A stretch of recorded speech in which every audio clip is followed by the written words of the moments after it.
Good morning, everybody. Glenn, thank you for that wonderful introduction.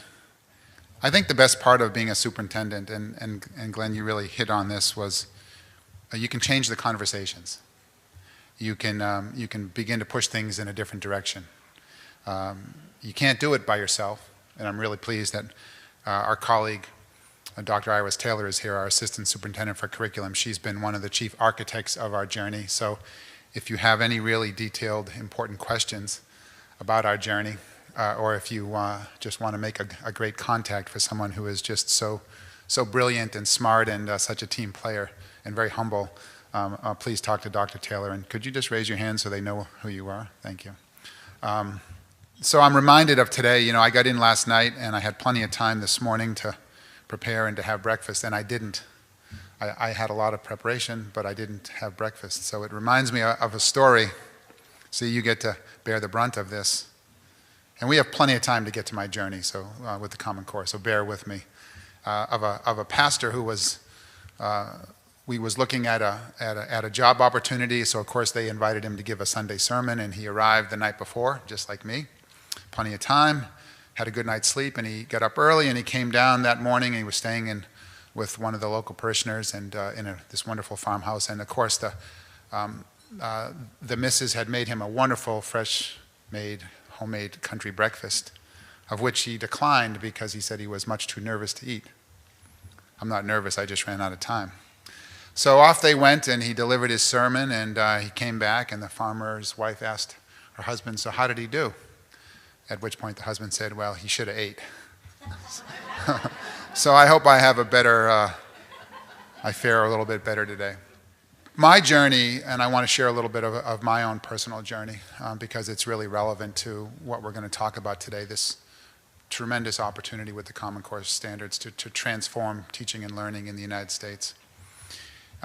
Began just outside of Boston, Massachusetts, where I was born and raised. I was the middle of three children, all boys. My dad was in a family business. My mother had been trained as a school teacher, although she was a stay-at-home mom. And early in the 6th grade year for me, my parents got a phone call from school. They said, young Johnny's not doing well in school. We think young Johnny needs to stay back and stay back a year, and he can't read. We think he's dyslexic, and he needs to go back to 5th grade. So my mother, who again trained as a teacher, that just didn't make much sense to her. So they brought me out, and I was tested for 2 days by a psychologist. It was the best 2 days of school I had ever had up to that point. We played so many different games, and we did all sorts of fun things. And at the end of the 2 days, this psychologist just said, there's nothing wrong with Johnny. Johnny's just bored, right? Johnny just needs a more structured, a more rigorous. He needs to be pushed, right? Sound familiar? So again, with the guidance and support and love of my mother and my father, I was able to find a school that worked for me. And in my very first class, my very first week, I was in a geography class. Now I thought that geography was the study of rocks, let alone the world and maps. And my teacher in this class was a man by the name of Harry Boyajian. And, Harry had been born in Turkish Armenia, had survived the Armenian genocide, had moved to then Palestine as a young boy, and where he was raised. And as a young man, he was an international soccer star, but trained as a teacher. He started to teach and then ended up later on becoming the headmaster of a boys' school, St. George's, and at the age of 55, he immigrates to the United States. And then, young Johnny ends up in his class, partway through the 6th grade year. And I remember in that first week, I had to take a test. We had a test, and Mr. Boyajian would come around to every student, and he would always have something positive to say. And when he approached my desk, he just shook his head and he just said, young Raymond, he said, I just can't believe it. He said, you even knew where Mesopotamia was, and you've only been here a week. And he gave me back my test. I had a 72, but you would have thought I had a 92, just by the way. And I still think about him, because up until that point, I don't remember any of my teachers. My wife and I grew up in the same hometown, although we didn't know each other, and we went to the same school. And she remembers Mrs. Foster and Miss Weatherall and Miss Clancy and Miss Cahill. And I remember those names, but I don't remember if I had them in first grade or fourth grade. But I remember every teacher from Harry Boyajian, through high school, through college, through graduate school, and through law school. Every one of my teachers. And that's just showed me the power of a great teacher. He turned the light bulb on for me, and he taught me the power that a great teacher can have, a love of wanting to learn. And that, I think, is part of the important transformation that we have an opportunity to really do, is to reignite teaching and learning in this country, and to do something really powerful, which is to excite our teachers, perhaps about why they got into this profession to begin with, and to really give our children the tools that they need to be successful in today's world. So off and back to our journey. And again, I just want to emphasize, this is our story, this is our journey, and it may or may not be completely relevant to the work that you're doing, that you've already undertaken, or that you will. But we want to offer it and we want to share it. We think it's part of our place to not only be out doing this work, but to be offering and supporting and helping others. So please take it with that context. Of course, what we're really talking about as we talk about our journey in implementing the Common Core Standards is we're talking about change, and how change can be sustainable, and how change in an organization has to occur, right, in a school district with many, many moving parts. Parts, as many of you know, by the way, that aren't always moving in the same direction. So let me start with a little story about change. A Zen master was visiting New York City, and he goes up to a hot dog vendor and he says, "Make me one with everything." The hot dog vendor fixes the hot dog just the way he asked, and he hands it to the Zen master, who pays him with a $20 bill. The vendor puts the bill in the cash box and he closes it. "Excuse me, where's my change?" says the Zen master. The vendor responds, "Change must come from within." And that's true. Change must come from within. Externally, you can call for change, as the California Board of Education did when they adopted the Common Core State Standards in August of 2010. That's almost 3 years ago. We stand here now. But implementing those standards requires our principals and our teachers to change the way they practice, and requires our students and our families to change what they expect to do and what they expect to learn from school. And it requires what we call shifts, deep fundamental shifts. In fact, when I thought about making this presentation today, we thought about titling it "Making Shift Happen." But you see, I feared, Glenn, that there'd be a tragic mispronunciation with my East Coast accent, and I'd end up on YouTube, along with some other interviews I've done. So in Sacramento, we laid the groundbreaking and the fundamental foundations for these shifts when we wrote our strategic plan in the spring of 2010, even before those standards were officially adopted by the Board of Education. And we based it on 3 foundational pillars: college and career-ready students, family and community engagement, and organizational transformation. And the Common Core Standards were absolutely essential to our first pillar. So let's start there. When we decided to commit to prepare every one of our students for college and careers, we knew we had to take a hard look at our current practice. And after all, only about 50% of our kids were reading at grade level with English language arts, and just slightly more in mathematics. And we have been an open court district for over a dozen years. So you get where I'm going with that, right? We had to ask ourselves, are we giving all of our kids the 21st century skills that they need to compete in today's world, to propel the regional and national economy, and be able to fundamentally and most importantly participate in our democracy. We had to ask ourselves, are our kids learning to solve problems? Can they think independently? Can they analyze rich text and information? And most importantly, can they apply what they're learning to real-world situations? And can they work well with others? Was this kind of teaching and learning systemic? Are all our kids getting, in addition to the core academic competencies, the social, emotional, and cultural competencies that they need to be successful in college and careers? See, Sac City is a high-poverty school district. 72% of our children come from families that are at or below the federal poverty guidelines.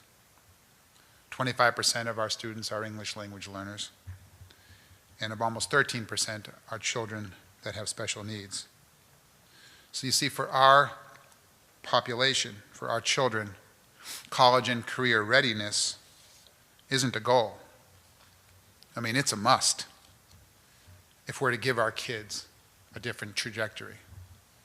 I like to talk that one of the most powerful economic engines in the world is about 2.5 hours from Sacramento, right? Drive a little bit southeast and you land in Silicon Valley. Yet, until recently, for most of our kids, that was never a place that they were going to wind up. I mean, think about that. 2.5 hours away. What's the disconnect? So we needed a new true north, right? We needed to move off of this no child left behind and its focus on proficiency. And we needed to point it in a new direction, and that's what a superintendent can do. He can shift that conversation and create a new true north. And for us, the conversation's about college and career readiness. We decided that for us, again, for our journey and where we were in Sacramento, that we could do better. And that doing better had to start with teaching and learning and curriculum. That's where we needed to start making improvements. We knew that collectively together, using our own brain power in our district, that we could provide a much more robust, rigorous, relevant, and engaging education for our students.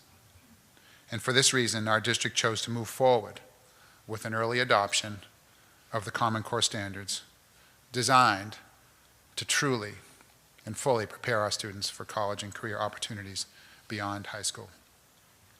We started our work with a conceptual framework that includes the 3 major components of the standards that you know so well: practices and descriptors, content standards, and the instructional shifts. Our framework also encompasses 4 critical leverage points. And I want to start with the first one that Glenn spoke a little bit about, which is equity, which is having high expectations for every one of our students, having access and critical supports. And I want to emphasize this idea of supports, because for many of our students, and you need to spend time with them and hear their stories to understand this, but the fact that they make it to school every day is a huge accomplishment. But they made it to school. So what are we going to do beyond that? That's where the supports are so absolutely critical and key. Curriculum, with its focus on ensuring that it's coherent, that it's focused and aligned. Assessments, and here we looked at taking a much more balanced approach, having both formative and summative assessments, and I'll talk a little bit more about that later. But it's making sure that our teachers and our parents have useful information. And of course, right, the most important, teaching and learning. And our goal here, again, was to give our students the most rigorous, relevant, and engaging learning experiences that could both transform teaching and learning and create lifelong learners. As we move forward with our decision and the reality of how we're going to implement these standards, we spent some time thinking about what we didn't want to do based upon some of the things that haven't worked too well in education. We didn't want to do a simple gap analysis, right? To identify the topics and the areas that we currently teach and where those topics exist in the Common Core and, add and subtract and try to fill in the gaps. Easy, but not the right approach. We wanted to make sure that we had room and opportunity for much more robust learning. And as you know, gap analysis wouldn't do anything to help us address the key conceptual understandings, the fluency, and this idea and expectations around rigor. Another important thing to note is that these standards, right, don't particularly dictate an order or a sequence. I mean, yes, there is alignment and coherence, but it's not about simply getting our students at the starting line at the beginning of the year, firing the gun, and marching them right straight to the end over the course of a school year. It's about going much deeper and ensuring that our students can master the concepts that they're working so hard at. So architecture of standards matters a lot. That was one thing we discovered. The domains and the cluster headings of these standards were very purposely organized. For example, with the math standards, we decided that we needed to take every opportunity to build an understanding and to develop math proficiency rather than just going over and covering a list of math topics. So our implementation design, as you can see in front of you, has 3 buckets: consensus building, professional learning, and infrastructure of support, which I'd like to explain a little more thoroughly. Huge consensus building. Time, painful, not always what we want to do, but it's absolutely critical, right? You can't expect a journey to happen without anybody going with you. So here, we had to spend a lot of time, and we still spend a lot of time. And it's a place where we've made a lot of mistakes. But it requires commitments from all levels of a system and an organization. It's not good enough just at the curriculum or academic shop to be involved in this. Can't do it alone. It's not enough just to get our parent and community engagement teams. But what about our students, right? After all, if it wasn't for our students, we wouldn't be here today. We, and I spent a lot of time and have a great respect for Michael Fullen.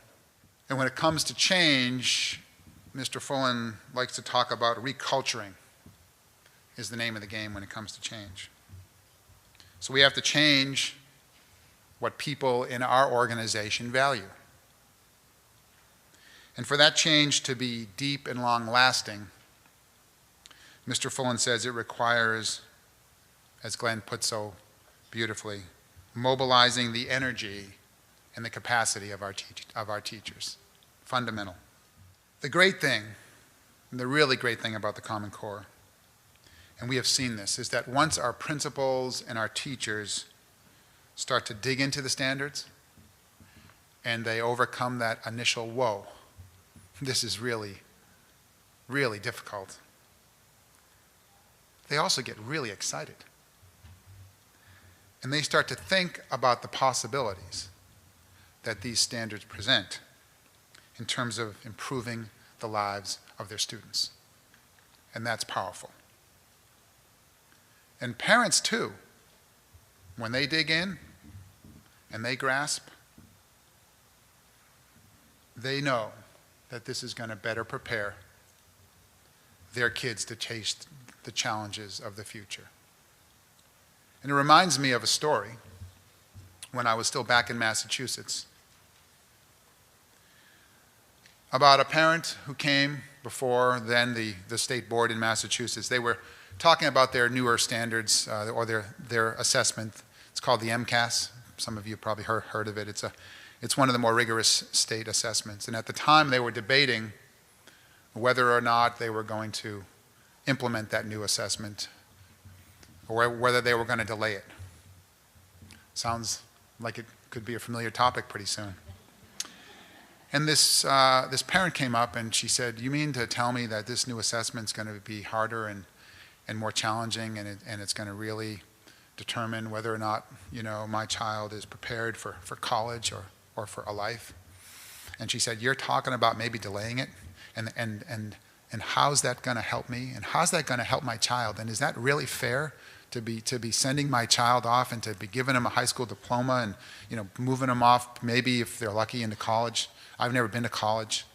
How dare you make that decision about my child's life?" So it shows you that, parents, as I like to say, look, they don't leave their best kids behind at home, right? They give us our very best every day. And they want what's best for them, maybe if they don't quite understand what best is. So that faith and confidence, it's a big responsibility. I think there's great consensus. I'd like to think so.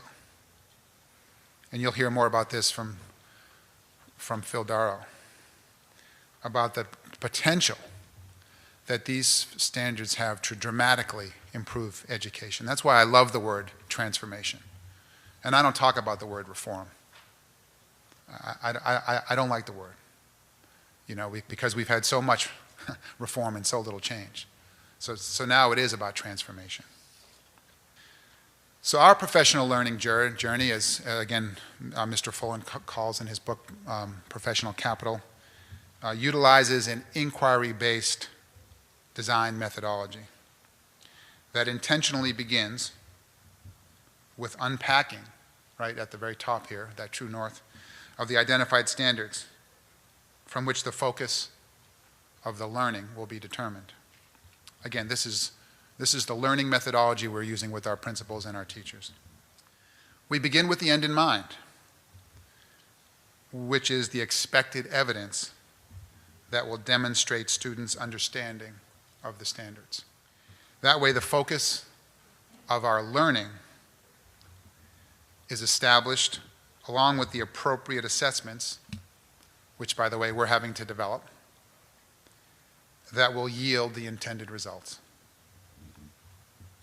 Next, to deepen our teachers' knowledge of the content and to expand their repertoire of instructional strategies, we next examine the research that's aligned with this focus of learning and engage collaboratively in a rich text-based discussion. And at this point, our teachers are then able to begin crafting or modifying assessments, and then, as we like to say, trying on the work. And if you've come to one of our training sessions, and we certainly invite any of you to come, Dr. Taylor can take care of that, you'll see tables just like we are here. Tables of third grade teachers and fourth grade teachers next to second grade teachers. And they're working collaboratively and they're working near each other so they can look over their shoulder and say, hey, what are you expecting kids in third grade to be able to do? Because we're in fourth grade, we're really interested, or we're in second grade and we need to know. And then they put all of that work up and you can trace the journey. It's really powerful. But this idea of trying the work on puts our teachers in the role of one of their students. And they're actually taking their own assessment, trying the test on, and to see what the results will be. Our premise is that this will help inform the creation of our performance tasks and lessons plans, and also our assessments. Teachers will implement the instructional plan, and then they'll return back to those same tables to join their colleagues to share the examples of their student work. Using collectively designed criteria, again, that they've done collaboratively, they examine their students' works. They calibrate their findings. They align the results to the expected evidence, right? We call it triangulating the work.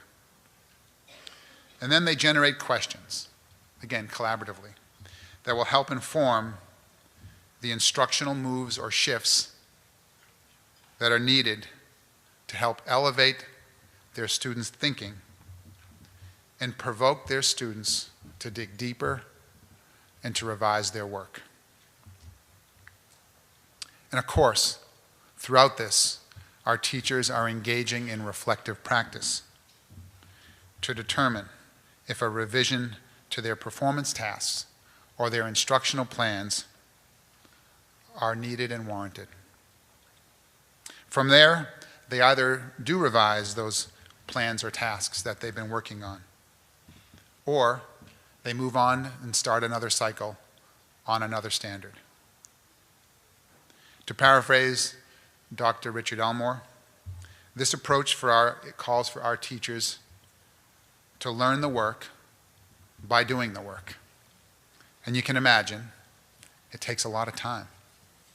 You can't simply drive by in a seminar or two and expect to have deeply mastered and understood the Common Core. That's why it's so important to begin this work, to begin the journey no matter where we are, but to also understand it requires resources, it requires people, it requires time, and it requires money. Our implementation timeline encompasses 3 phases. So let me give you a little outline of that. Phase 1, which focused on English language arts for us, began in the 2010-11 school year. In this first phase, we asked our principals and our assistant principals to create an instructional identity for their schools.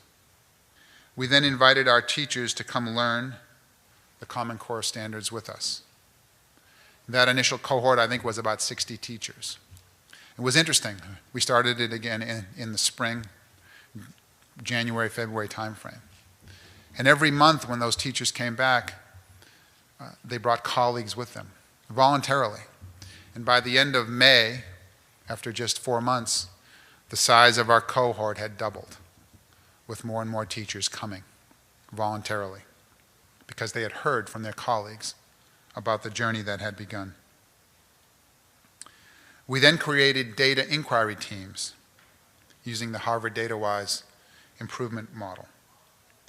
The teams searched for solutions, and this was at every school, for learner-centered problems using tasks that related to the Common Core standards. During our Phase 1 implementation, it became real apparent to us that to have a maximum impact, we had to cultivate what we call communities of practice, as well as to create safe and collaborative learning environments for our teachers at our school sites. So in Phase 2, which was in the 2011-12 school year, we created a Cohort B. And this was a group of 20 schools that were our early adopters, where all of their faculty throughout the school were working on implementation. Again, English language arts.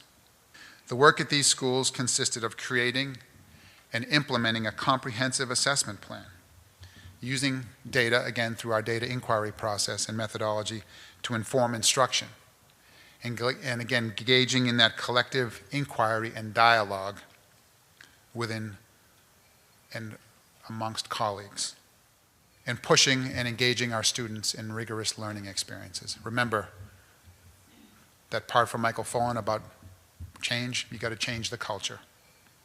So for us, the big change was about getting more collaboration, getting our teams of teachers to work together. And as a result of these generative and organic processes at our school sites, our theory of action began to materialize, and we discovered the following elements. Again, that through collaborative inquiry, we could collectively engage in professional learning, which was powerful. It could help identify the common challenges and they could help test, right, test instructional approaches, which is absolutely key, because not all the approaches are going to work. Looking at developing multi-dimensional assessments. Embedded, teacher-created and generated classroom-based constructive responses and performance tasks can be powerful. Our teachers enjoy developing instructional modules. It gets them back, I think, for many, to why they got into the profession. It's liberating, particularly when you know there's no curriculum coming, despite what our publishers may say. No offense to any publishers out in the audience. Our data inquiry process, this idea of deeply examining student work and focusing on student work, begins to move us out of that cycle of just looking at annual test scores. And we know that in California, right? We take these assessments in April and we don't get them back till August. So they're not very useful. And that's probably the nicest thing I've said in a long time about them. And of course, reflective practice. Looking at evidence-based problems to identify how we change our practice. So moving on to phase 3, which we began this past fall. And in this phase, we continued with our work in English language arts, but we added math, and we also added a focus on our English language learners. Teachers and school leaders from all of our schools throughout the district have worked on implementing our English language arts Common Core standards through their involvement in one of 2 cohorts.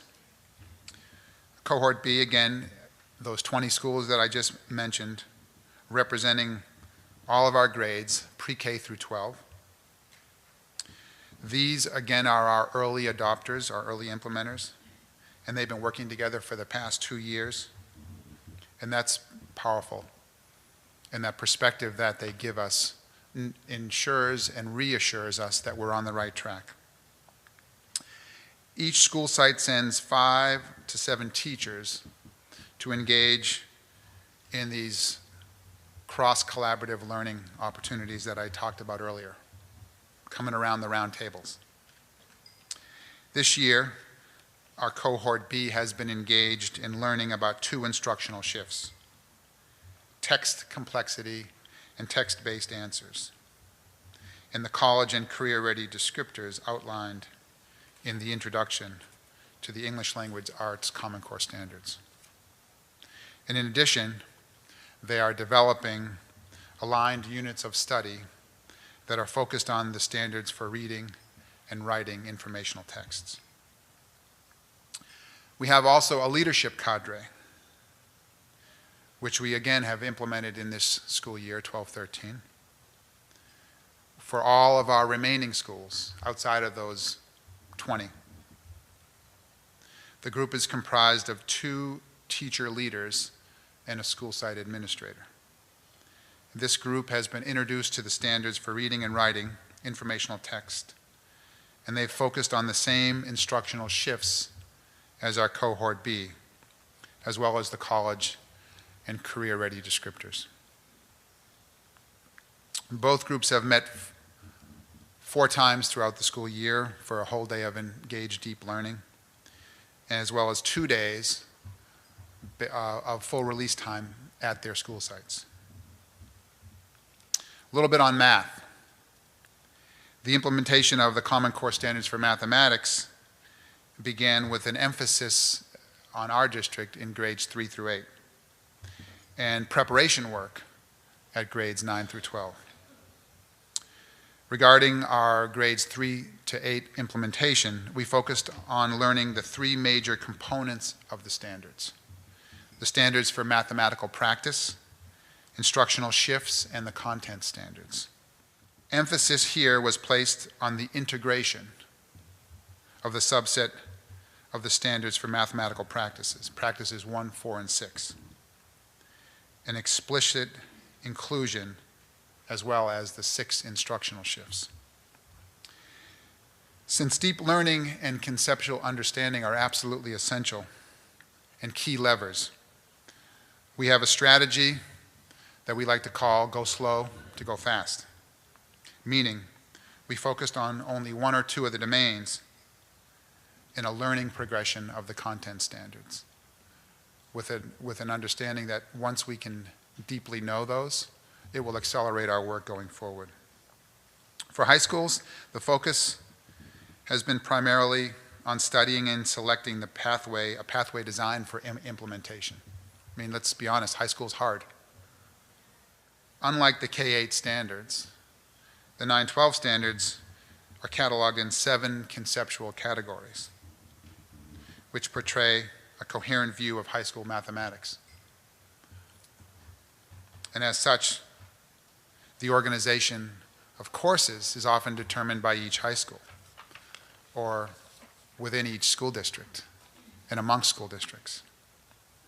This year, we formed a committee of both high school and middle school teachers, and they've been charged to thoroughly study and analyze both pathways by meticulously examining the learning progressions of the standards in each one of these categories and their correlation to the middle school standards, as well as comparing and contrasting the two pathways against the standards.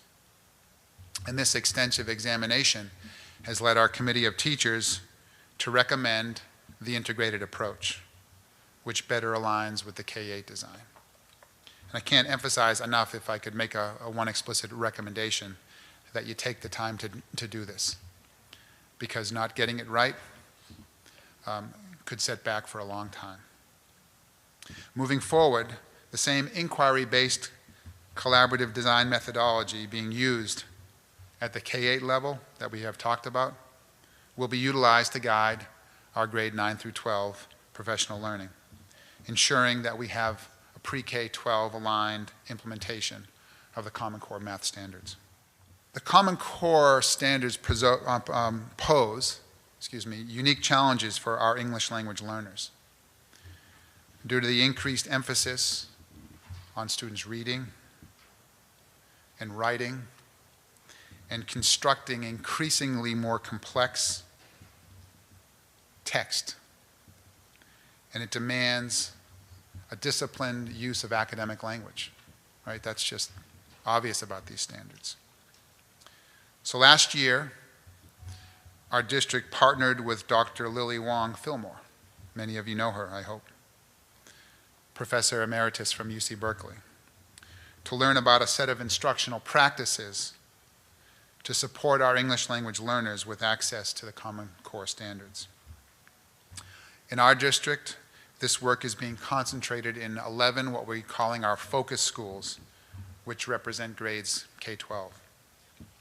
The emphasis in these schools, again, these are our pilot schools, is on helping students understand how academic language works by engaging them in a close reading of what we like to call, and I think Dr. Taylor coined this phrase, or maybe Dr. Fillmore, and you stole it, quote unquote, juicy, or grammatically and syntactically complex sentences found in the science, social science, and language art texts that they are expected to read while they are in class.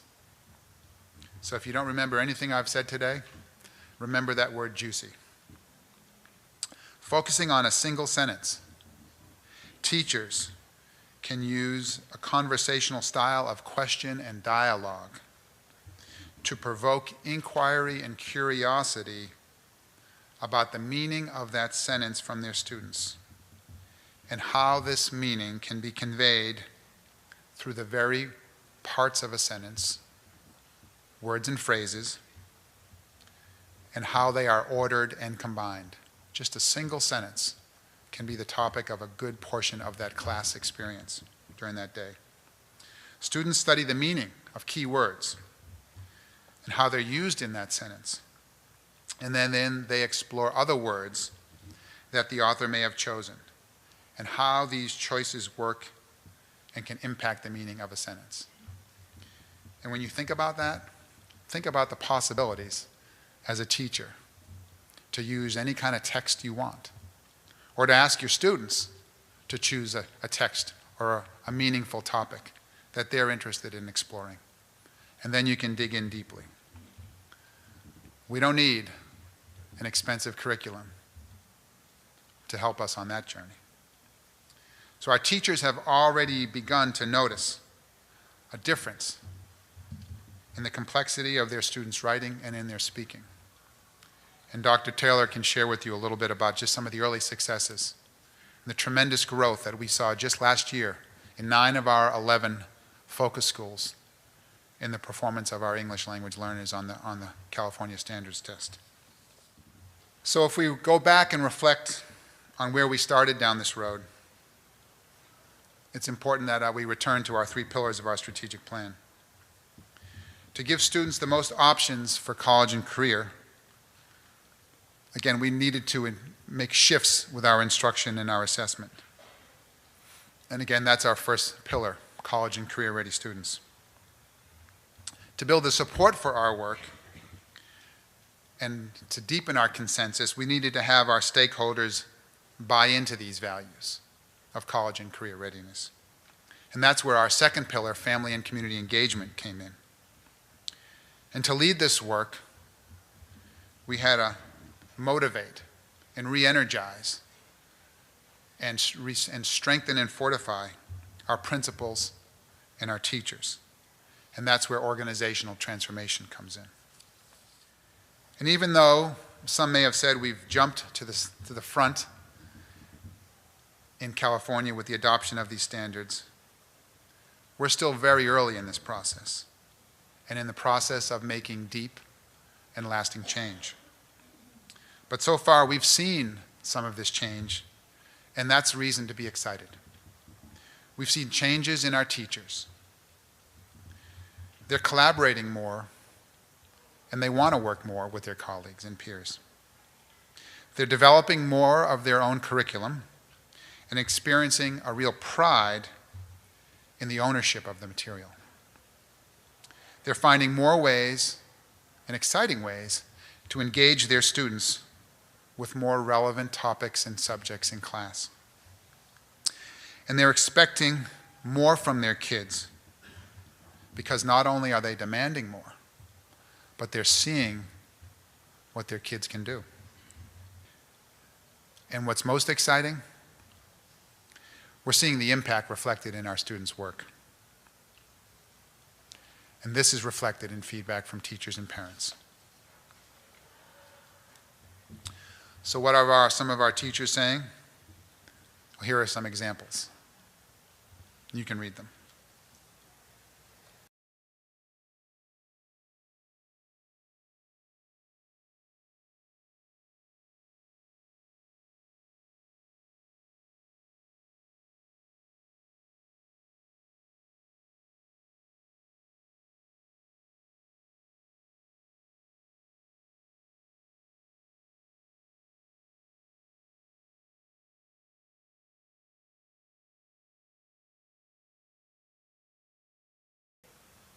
We have a little video we want to show you,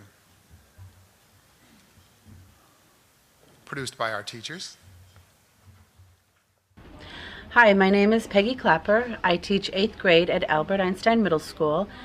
And how has Common Core impacted my classroom as a teacher? Well, in a couple of ways. One, it has given me back the expertise to be able to teach the rigor that is necessary for the students. Now, when I say rigor, I have my definition of it is to get them to think outside the box. What the students find with the units of study is that they become passionate about them. We don't have to focus on Holt, so the work that they are doing are close to their hearts. For example, we are writing a unit of study on homelessness, which gets the students involved in their community. They are writing, they are reading, they are researching, they are showing us their thoughts through their writing so we can actually see what they are thinking. And this will go even further into persuasive. Now, what this does is the Common Core Standards respects the students' knowledge. It does not just ask them to regurgitate, but it gets them to think through the whole process. After the homelessness project, they will then go into social justice, where they will be looking at what are the needs of the community. So with Common Core, we are able to bring to them their passions, what is relevant to them today. Hi, my name is Shauna Franzella. I'm a 7th grade teacher at California Middle School. I am a huge fan of the Common Core standards, and I think they have incredible value for teachers in the district, and the work that we've been doing hopefully will make it easier for other teachers to use and implement the standards as well. At Cal, I've actually taken some of the work that we've done so far back to the other teachers and shared what we've done with them. They've given their students, I guess, the learning experience similar to what we've planned.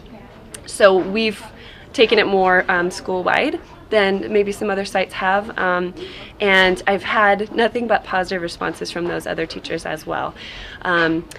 We've seen truly a dramatic increase in students' writing and critical thinking abilities, and I'm hopeful that how we're doing the planning here in these professional development sessions will just, like I mentioned earlier, make it easier for other teachers to implement as well. I truly feel that one of the hardest parts of teaching is finding the appropriate resources for what you're trying to teach. So I'm hopeful that what we're doing here during these sessions again is finding appropriate resources so that other teachers don't have to spend the time doing that, and creating very purposeful and meaningful tasks so that other teachers can then take the work back to their own students as well. Hi, I'm Kristen O'Cudahy. I currently teach freshman English and AP Junior 11, which is language and composition. I have also taught sophomore English. How has the Common Core work, how have I used that in my classroom?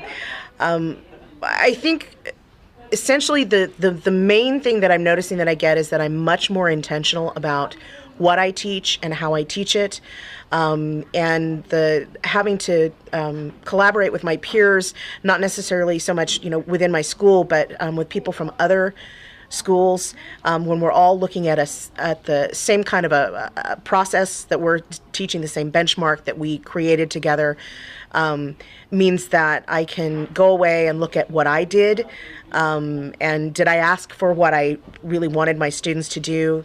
I'm finding that my students are really good about giving me exactly what I ask for, and the problem is not so much what they do, is reminding myself to ask the correct questions, and Common Core is really about that, being intentional in what you teach and how you teach it, figuring out exactly what your objectives are, and the purposes for why you're teaching any one thing.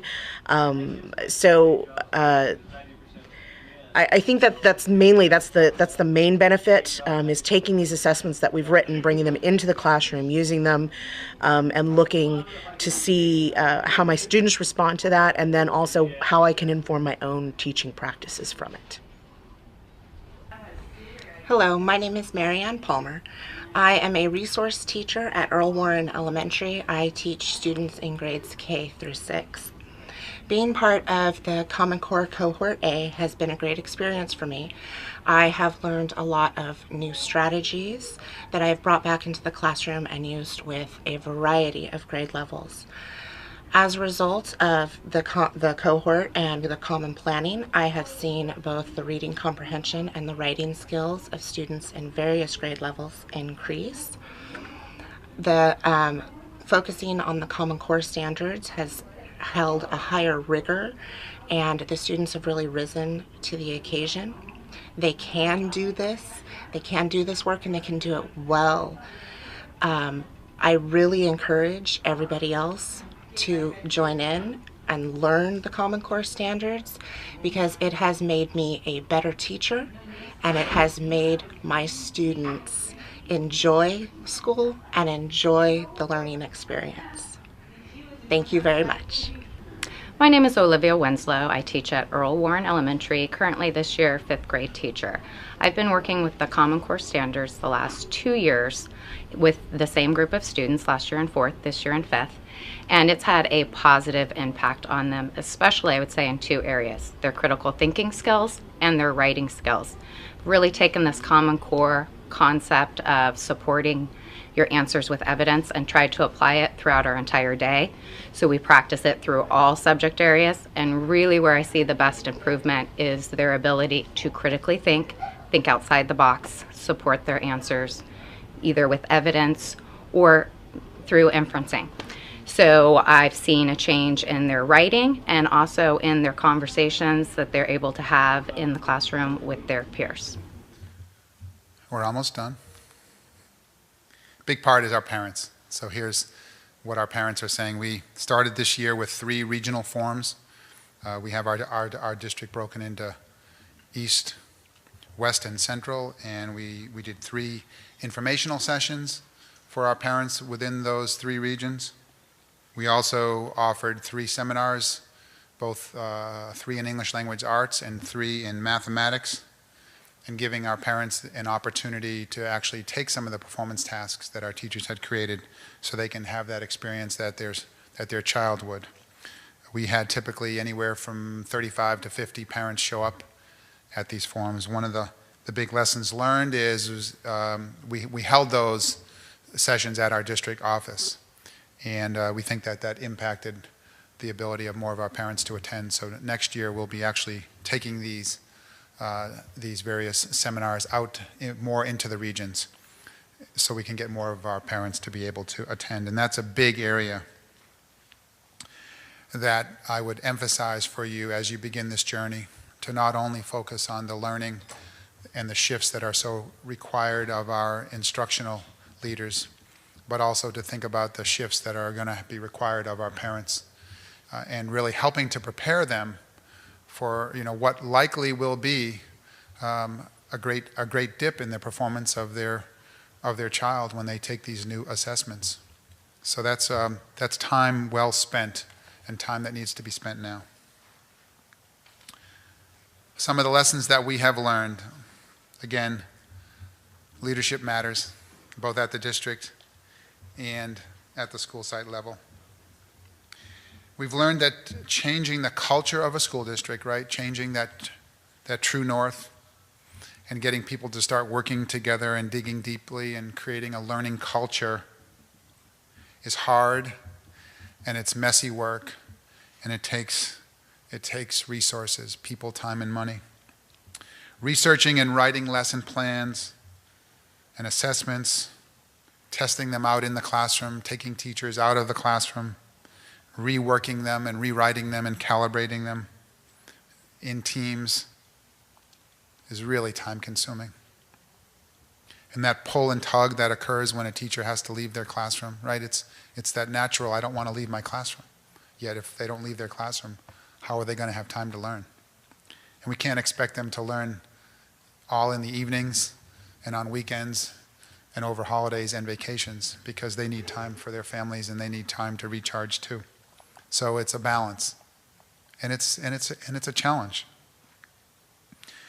A single unit of study, for example, can take a team hours and hours of work and days to create, to break down, to analyze, to recreate, and then to implement.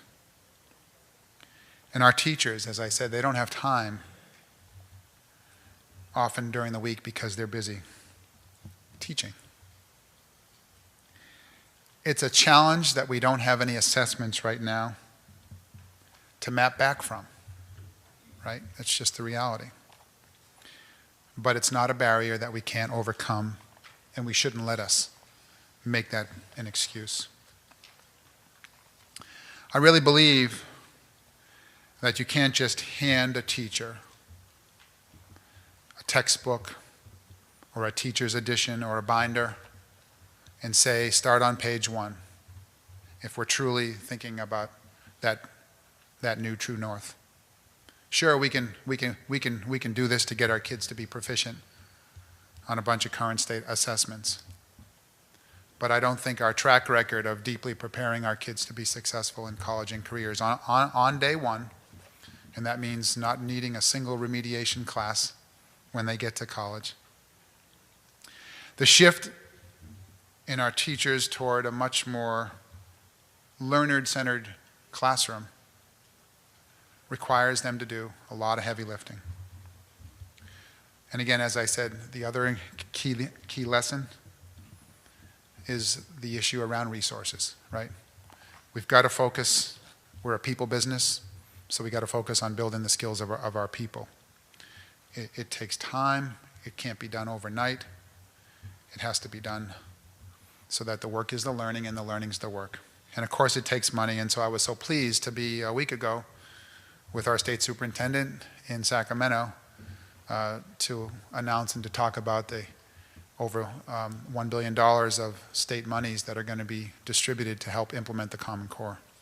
Of course, I don't like this idea of one-time money, so I'm going to be a royal pain pushing and understanding that we're going to need ongoing, continued resources, again, to build that professional capital of those that are doing and leading the work.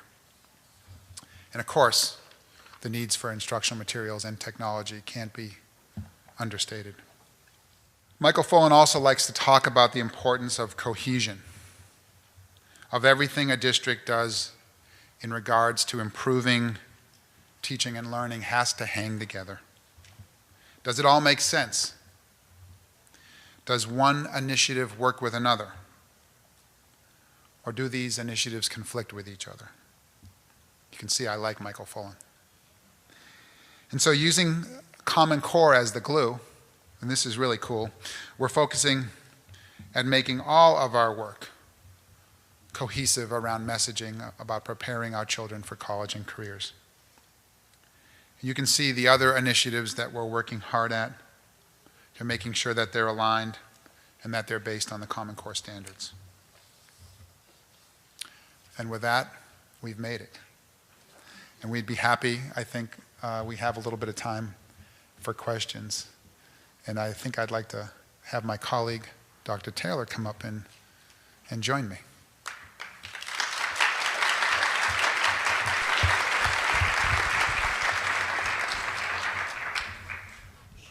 Hi there. How did you address teachers that didn't want to be out of the classroom to do all of the work that needs to be done that the video talked about? I think it's something that we are continuously addressing. So when we initially started, we started with those who were willing to come out. I think it was infectious that they would go back and talk to their colleagues and talk about the value that they saw in the experience that they had had. And so then those teachers would come. But it's not something that we've solved. We still get teachers who, initially experience that, well, I'm out of my classroom, I need to be in my classroom.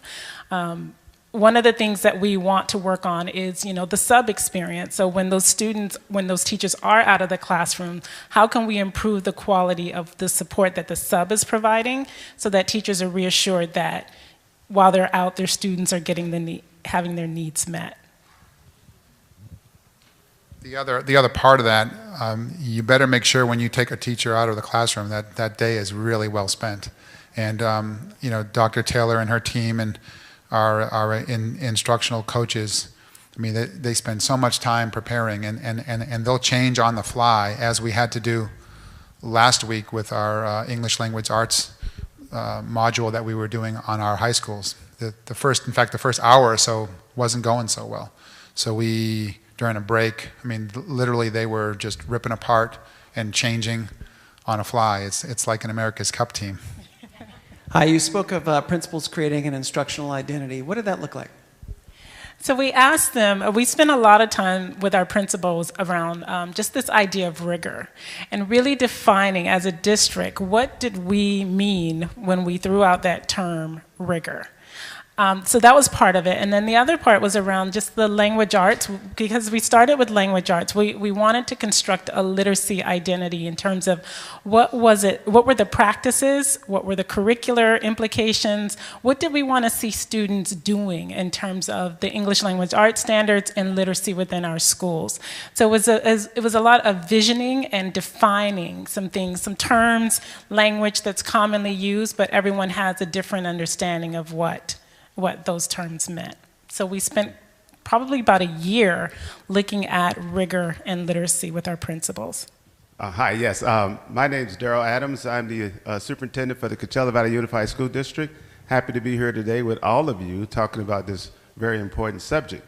In my school district, in the fall, we're going to provide an iPad for every student from preschool through grade 12. It took a lot of work to get our voters to pass a bond measure to do it. I think the state should be doing it and the federal government should be doing it. Every student should have the use of technology. I think along with the Common Core and professional development, we can truly transform education as we know it. And so that's what we're doing in our district, and it's happy to see that you guys are also leading the way. We're also thankful that Tom Torlison came down and actually endorsed our measure to get it passed, and he's going to come and pass out the first iPad to the little 4-year-olds coming to school in the fall. So it's going to be great, and we thank you guys for doing what you're doing. Thank you. Yes, along the same lines, we have we're really interested in the unique ways that technology can be integrated within the Common Core. And so one of the things that we have instituted is we have 2 schools that we're calling our proof of concept schools. We have equipped them with quite a bit of technology resources, Apple technology resources, including iPads and MacBooks and just a plethora. And the teams have created some phenomenal units of study that integrate technology within their Common Core work, looking at within the English language arts, but as well as integrated across science, social science, mathematics. And so we're seeing some very promising practices from those 2 sites that we think can inform the work as we try to expand the technology infrastructure and the use of technology within the Common Core. And they're also inclusive practice schools. In other words, we are moving towards a co-teaching model for our special education students, and it's really powerful when you see teams of students and mixed in and using technology and digging deeply in the Common Core. Again, that issue about it's about all students and high expectations for all students. Good morning. Question for you. You mentioned examination of the high school pathways, both the traditional and integrated pathway, and the work you did behind that. Do you have messaging to stakeholders or any kind of documents that you could share to show us what work went into that and then where that decision was made to go with the integrated pathway? So we have, our process was to convene a group of high school teachers from across the school sites. And so we made sure that we had representation from every high school in our district. And they met over the course of about a semester, really looking at the different pathways and what would be the content of an integrated pathway versus a traditional pathway. There was a lot of discussion around that. And as a team, they collectively decided that integrated would be the best way to go. At the same time, we were having conversations with our principals about, what the implementation of either one of these, if we decided to go with an integrated pathway in particular, because that seemed to be the way the group was leaning, what would it mean? What would our rollout be? We couldn't just go integrated overnight.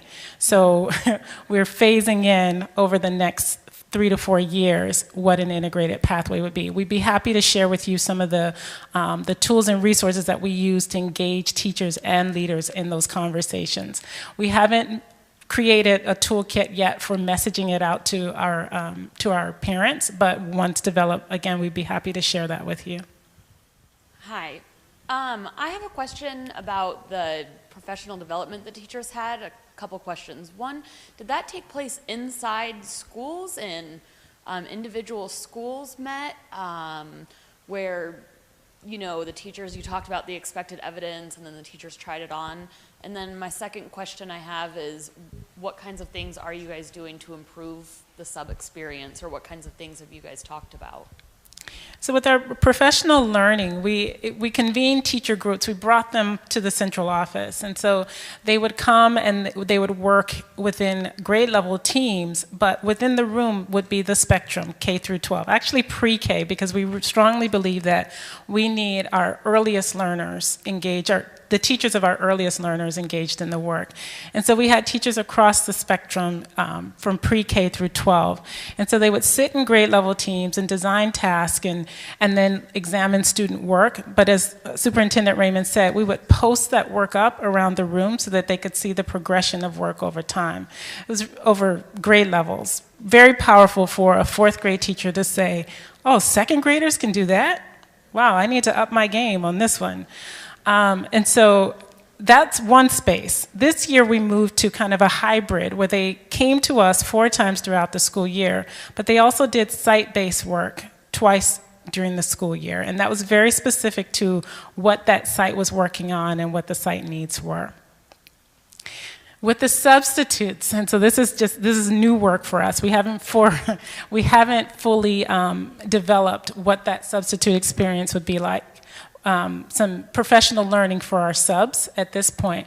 We have done some work with our teachers who are either laid off, who serve as subs, around helping them understand what the Common Core is all about and some instructional practices that they can engage students in around the Common Core. So we've done some professional development workshops for them. But again, this is an area of work that we want to explore in more depth because it's such a critical need for our teachers.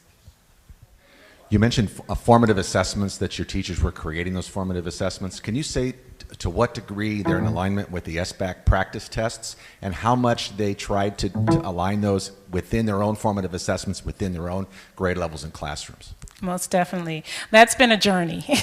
So we actually started having our teachers engage around the development of formative assessments before there was a lot of information around SBAC out there. We were really going off of what the standards were asking teachers to do. So that was our first cohort in our second year of implementation, of engaging teachers in professional learning. Just this year, we've gone back in and revised those assessments based on what we now know about the Smarter Balanced assessments. We are a part of a partnership with CORE, the California Office to Reform Education, who's also just convened groups of teachers across the core districts to develop assessments. So one thing that we're learning is that, you know, as you learn more, you go back and you see, wow, we need to change that. One of the things that we've added to our assessments are having students look at text beyond print-based texts. So looking at, you know, comparing a print-based text to a video text, or preparing a print-based text to an audio text. And so we're embedding those into our assessments to develop more performance-related assessment items. And so it's very exciting work.